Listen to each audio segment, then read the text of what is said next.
적금 들려고 은행 앱을 켰는데 금리가 예전보다 낮아진 것 같아서 아쉬웠던 적 있으신가요? 아니면 대출 받으려고 알아봤는데 이자가 너무 높아서 깜짝 놀란 경험이 있으신가요? 이럴 때 뉴스에서 한국은행이 기준금리를 동결했다, 혹은 기준금리를 인하했다 이런 말을 들으면 그게 대체 뭐길래 내 통장에 영향을 주는 건지 궁금해지실 거예요. 오늘은 이 기준금리라는 게 정확히 뭔지, 그리고 우리가 은행에서 받는 이자와 어떻게 다른지 아주 쉽게 설명해 드릴게요. 먼저 결론부터 말씀드리면 기준금리와 은행이자는 같은 게 아니에요. 하지만 아주 밀접하게 연결되어 있어요. 비유를 하나 들어볼게요. 기준금리는 마치 수도꼭지의 메인 밸브 같은 거예요. 우리 집에 물이 들어오려면 아파트 전체나 건물 전체에 메인 밸브가 열려 있어야 하잖아요. 그 메인 밸브를 얼마나 트느냐에 따라 각 집에 들어오는 물의 양이 달라지죠. 기준금리가 바로 이 메인 밸브 역할을 하는 거예요. 한국은행이라는 곳에서 이 메인 밸브를 조절하면 시중의 모든 은행들이 그걸 기준으로 자기네 예금금리와 대출금리를 정하게 되는 거죠. 그러면 한국은행이 뭐냐고요? 한국은행은 우리나라의 중앙은행이에요. 쉽게 말해서 은행들의 은행이라고 생각하시면 돼요. 우리가 돈을 맡기고 밀리는 곳이 시중은행이잖아요.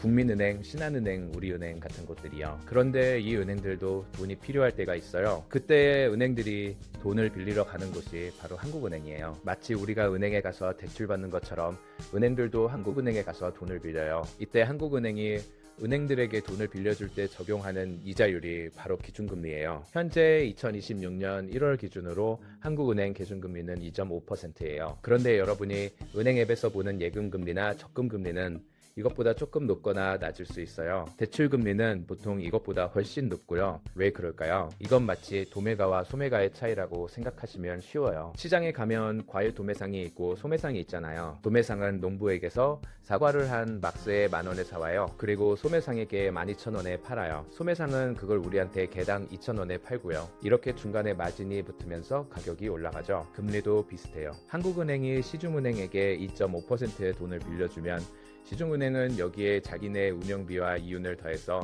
우리에게 대출해줘요. 그래서 우리가 받는 대출금리는 기준금리보다 높은 거예요. 반대로 예금금리는 은행이 우리한테 이자를 줘야 하니까 기준금리보다 낮거나 비슷한 수준이 되는 거고요. 그러면 이 기준금리가 왜 중요한 걸까요? 기준금리가 오르거나 내리면 우리 생활에 아주 큰 영향을 미치기 때문이에요. 하나씩 살펴볼게요. 먼저 기준금리가 오르면 어떤 일이 생길까요? 한국은행이 기준금리를 올리면 시중은행들도 덩달아 금리를 올려요. 그러면 대출받은 사람들은 이자를 더 많이 내야 해요. 예를 들어 주택담보대출로 3억 원을 빌렸다고 해볼게요. 금리가 4%일 때는 1년에 이자로 1,200만 원을 내야 해요.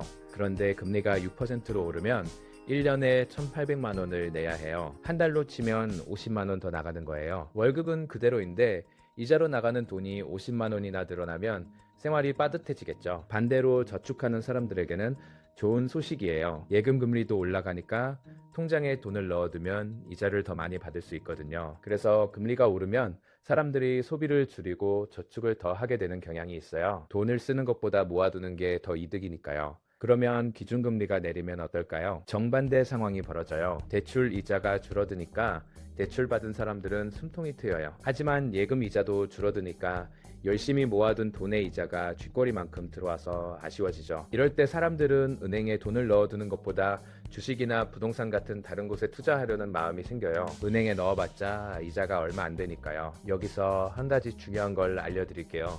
기준금리가 바뀐다고 해서 바로 다음날 내 대출 이자가 바뀌는 건 아니에요. 대출 종류에 따라 달라요. 변동금리 대출이라면 기준금리 변화에 따라 내 이자도 바뀌어요. 보통 3개월이나 6개월마다 조정되죠.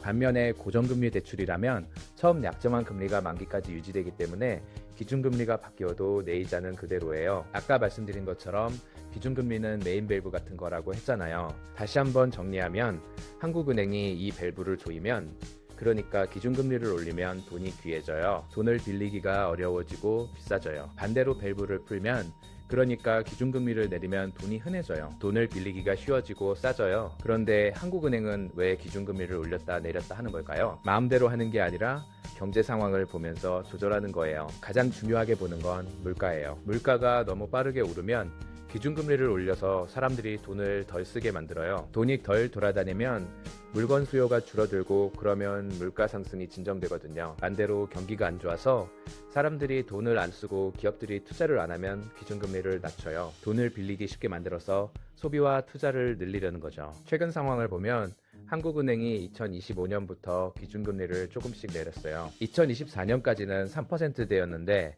2025년에 몇 차례 인하해서 지금은 2.5%가 됐어요. 경기가 좋지 않고 성장률이 낮아지니까 돈이 더 잘 돌게 하려고 금리를 낮춘 거예요. 그런데 재미있는 현상이 있어요. 기준금리는 내렸는데 실제로 우리가 받는 대출금리는 오히려 오른 경우가 있어요. 이게 무슨 말이냐고요? 아까 기준금리가 메인밸브라고 했잖아요. 메인밸브만 열린다고 우리 집 수도꼭지에서 물이 콜콜 나오는 게 아니에요. 중간에 있는 배관 상태나 수압 같은 것들도 영향을 미치거든요. 금리도 마찬가지예요. 기준금리 외에도 시장 상황이나 은행의 자금 사정 같은 게 영향을 미쳐요. 예를 들어 미국 금리가 높으면 한국에서 돈이 미국으로 빠져나가려고 해요. 그러면 한국 시장에 돈이 부족해지고 이자가 올라가는 압력이 생겨요. 또 은행들이 예금을 많이 유치하고 싶으면 예금 금리를 경쟁적으로 올리고 그러면 대출 금리도 따라 올라가야 은행이 손해를 안 보거든요. 이런 여러 가지 요인들이 복합적으로 작용해서 기준금리와 실제 대출금리 사이에 차이가 생기는 거예요. 자, 그러면 이게 여러분 일상에 어떤 의미가 있을까요? 몇 가지 상황별로 생각해 볼게요. 첫 번째로 대출을 받으려는 분들이라면 기준금리 방향을 잘 보셔야 해요. 앞으로 기준금리가 더 내려갈 것 같으면 변동금리 대출이 유리할 수 있어요. 금리가 내려갈 때마다 내 이자도 줄어드니까요. 반대로 앞으로 금리가 오를 것 같으면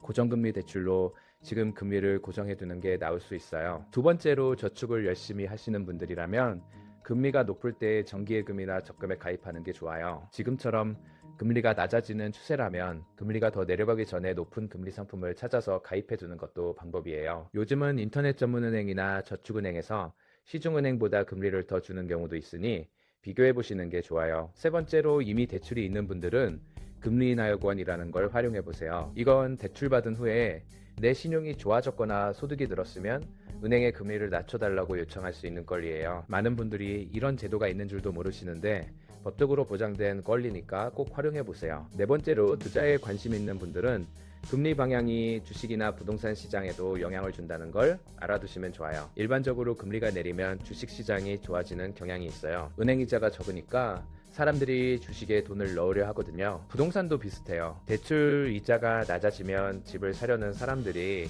늘어나서 집값이 오르는 압력이 생겨요. 다시 한번 정리해 드릴게요. 기준금리는 한국은행이 정하는 기준이 되는 금리예요. 은행들의 은행인 한국은행이 시중은행에 돈을 빌려줄 때 적용하는 이자율이에요. 이게 마치 메인밸브처럼 작동해서 시중의 모든 금리에 영향을 줘요. 우리가 은행에서 받는 예금 이자나 대출 이자는 이 기준금리를 바탕으로 은행들이 각자 정하는 거예요. 그래서 기준금리가 오르면 대체로 예금금리도 대출금리도 오르고 기준금리가 내리면 대체로 예금금리도 대출금리도 내려요. 하지만 완전히 똑같이 움직이는 건 아니고 시장 상황에 따라 차이가 날 수 있어요. 경제 뉴스에서 기준금리 이야기가 나올 때마다 이건 내 적금이자 내 대출이자와 연결되는 이야기구나 라고 생각하시면 돼요. 금리라는 게 어렵게 느껴지실 수 있는데 결국은 돈의 가격이에요. 물건마다 가격이 있듯이 돈을 빌리는데도 가격이 있는 거예요. 그 가격이 이자이고 그 기준점이 기준금리인 거죠. 앞으로 뉴스에서 한국은행이 기준금리를 인상했습니다.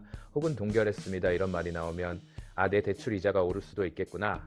혹은 예금 이자가 더 낮아질 수도 있겠구나. 이렇게 내 상황과 연결해서 생각해 보시면 경제가 훨씬 가깝게 느껴지실 거예요. 경제 뉴스가 어렵게 느껴지셨던 분들도 이제 기준금리만큼은 친숙해지셨으면 좋겠습니다.